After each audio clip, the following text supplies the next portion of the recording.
Hello students, आज मैं आपको चैप्टर फर्स्ट के पार्ट 3 में, जो कि वीडियो 3 भी है, हेक्साडेसिमल नंबर सिस्टम पढ़ाऊंगा। इससे पहले हमने बाइनरी नंबर सिस्टम पढ़ा था, जिसमें बाइनरी कन्वर्ज़न पढ़ा था, मतलब decimal to binary and binary to decimal conversion. इसके अलावा बाइनरी एडिशन भी पढ़ा था। और आज हमारा टॉपिक है hexadecimal number system. So let's start. First of all, what is hexadecimal number system? Actually, the hexadecimal word is made up of two words, that is hexa, where hexa is 6 and decimal 10. So 6 plus 10 is equal to 16. In hexadecimal number system, there are 16 digits. There are 16 digits. And what these digits are? These are 0, 1, 2, 3, 4, 5, 6, 7, 8, 9, A, B, C, D, E, F. You see, there is a difference from decimal number to hexadecimal. What is the difference? The difference is after 9 we count it as A, B, C, D, E and F, not as 10, 11, 12, 13, 14.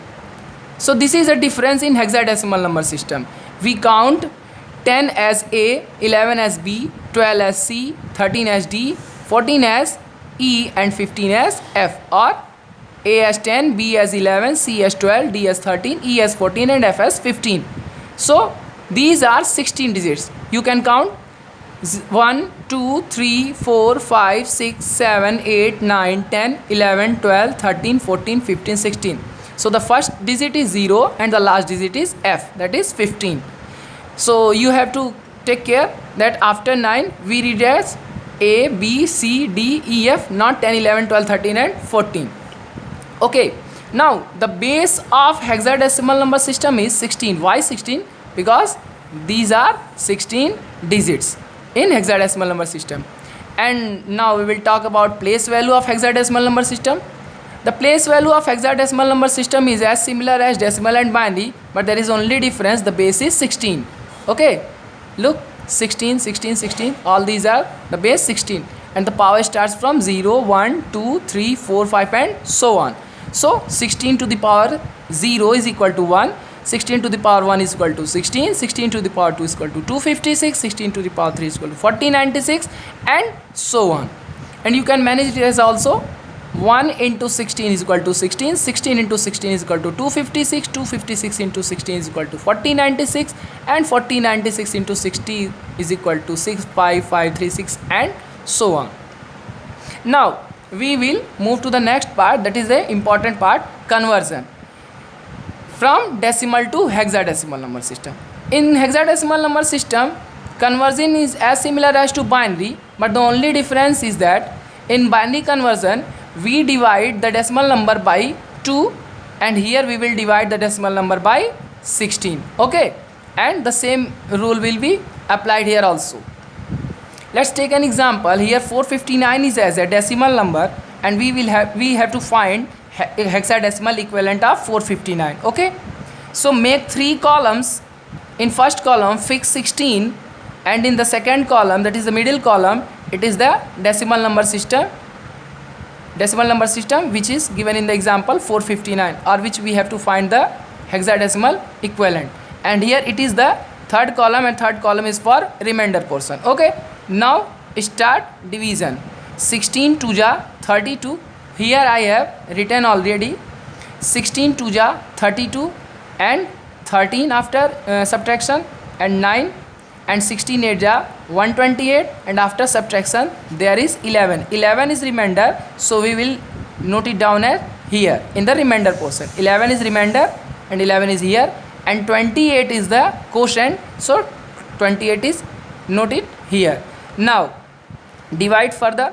16 1 ja 16 and 16 1 ja 16, and minus 16 from 28, it is 12, and 12 is the remainder, note it down here, and 1 is the quotient, note it down here.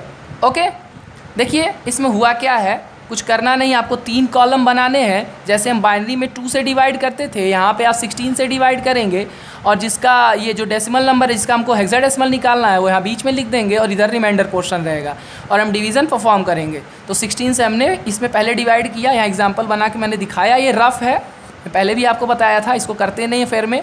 तो 16 2 जा 32, हमने इसको घटाया, इधर 13 आया, 9 उतार लिए, 16 8 जा 128, फिर इसको सॉल्व किया, 11 रिमाइंडर आ गया। 11 रिमाइंडर आया तो उसको हमने यहाँ नोट कर लिया, और ये जो आपका क्वोशेंट 28 था उसको हमने यहाँ नोट कर लिया। फिर हमने क्या किया, फिर आगे डिवीज़न परफॉर्म किया, क्योंकि अभी तो 28 बड़ा है तो अभी डिवीज़न हो सकता है। किससे 28 बड़ा है? 16 से, तो अभी डिवीज़न परफॉर्म होगा। फिर 16 1 जा 16, यहाँ फिर सॉल्व किया, 16 1 जा 16, और हमने इसमें से 28 में 16 घटाया, 12 आ गया। 12 हो गया हमारा क्या? रिमाइंडर, वो हम यहाँ नोट कर लेंगे, और 1 हमारा क्वोशेंट। अब जरा ध्यान दीजिए, 1 जो है वो 16 से छोटा है, सो हम आगे डिवीज़न परफॉर्म नहीं करेंगे, हम यहीं पे रुक जाएंगे, और फिर हम नंबर को नोट करेंगे, अपने हेक्साडेसिमल कोड को नोट करेंगे। उसी तरीके से इसे बाइनरी में करते थे, फर्स्ट क्वोशेंट, ये लास्ट क्वोशेंट को, और इधर लेफ़्ट टू राइट चलते थे, फिर ऊपर की तरफ बढ़ते थे। ये मैंने एरो बनाया भी है। तो पहले 1 को नोट कर लिया, फिर 12 को नोट कर लिया, फिर 11 को नोट कर लिया।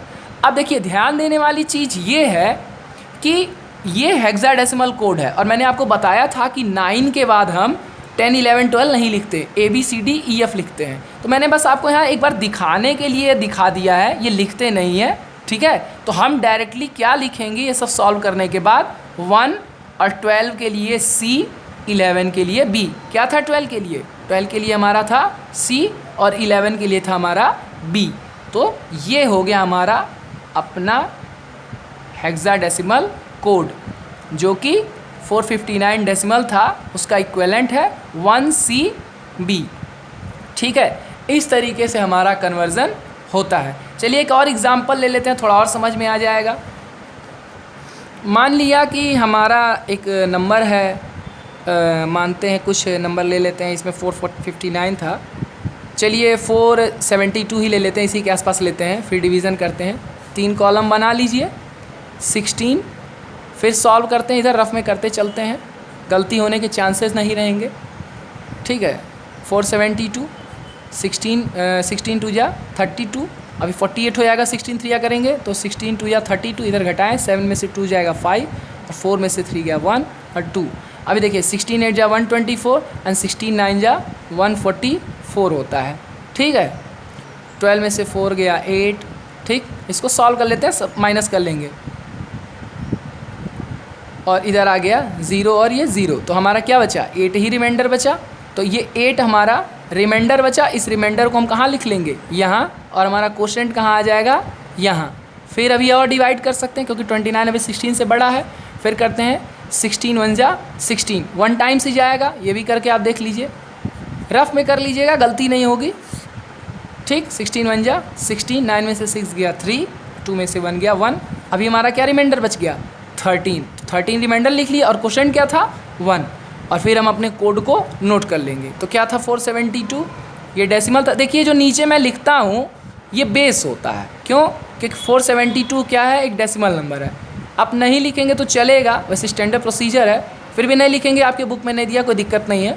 और इसके बाद ये कोड नोट करते हैं। तो पहला था 1, और 13 के लिए क्या होता है? अभी मैंने 13 के लिए आपको बताया था, क्या होता है 13 के लिए? D होता है। ठीक है, तो 13 के लिए D होता है, तो इसका हो गया D, और 8 तो 8 ही है, तो फिर 1 13 ना लिख के हम लिखेंगे D, और फिर 8। ये हो गया हमारा हेक्साडेसिमल इक्विवेलेंट, किसका? 472 का। तो इस तरीके से आप इन सब चीज़ों को पढ़ेंगे, और आपका देखिए मेजर पोर्शन ख़त्म हो गया है इस चैप्टर का। इसमें आपका मैंने नोट में भी दिया था, तो उसमें सेविंग दिया था कि डेटा कैसे सेव करते हैं पेन ड्राइव में, या कैसे DVD में या CD में हम डेटा को राइट करते हैं। तो वो सब चीज़ें हैं, मैंने नोट में दिया। हालांकि इसको क्लास में आएंगे तो हम ज़्यादा अच्छे से समझ पाएंगे। ठीक है, और ये चैप्टर इसी तरीके, ये लेक्चर इसी तरीके से समाप्त होता है। थोड़ा और कॉन्सेप्ट हम नेक्स्ट वीडियो में पढ़ेंगे। Okay, thank you.